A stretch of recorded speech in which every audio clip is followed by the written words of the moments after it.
casting is the second most important decision you have to take in filmmaking. I mean, the first is the script and working with the writer and deciding what story you want to tell and what film you ought to make and what characters you want to put on the screen and so on. So that's the most important issue. The second biggest question you have to answer is who can bring this to life? Who will the audience believe in, care for, smile with, be engaged with, and believe in? So who can bring this to life? And so that's always quite a long process for us. I mean, we usually see people 6 or 7 times for the main parts and try out different things. With Kirsty, it was slightly different because the thesis of the film, I suppose, is that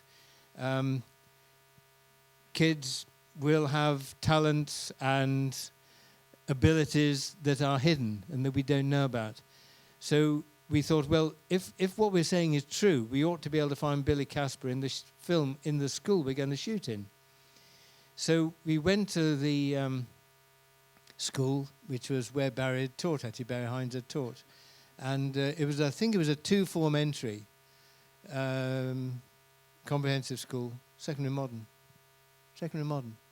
And so that means there were 60 kids, half of them were girls.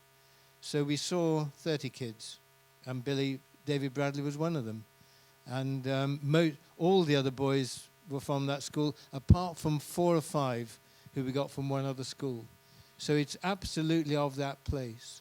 And I think age 14 and 15-year-olds, it's a very good age to work with kids that age, because they're old enough to be responsible and to work, and they're young enough to have the innocence and I don't know, commitment and energy and unquestioning kind of enthusiasm. So it's a really good age, and David was amazing, and he's still he acted for quite a long time afterwards, and he's now back in Barnsley, and we're still in touch.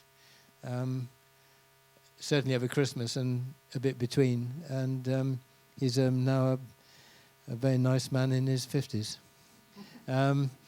And low-budget films, I think low-budget films are fine. The only proviso I'd make is that I think that we work in an industry in which people have to make a living.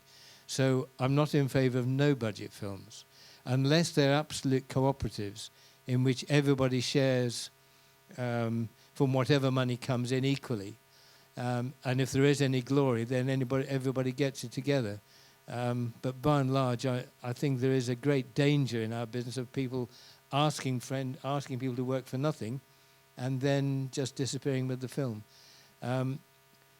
But subject to that proviso, fine. I think the other thing is we're in an industry with a trade union that's struggling to keep recognition. So I think if you make a film that's professional, you should pay union rates, and I think that goes for any professional undertaking.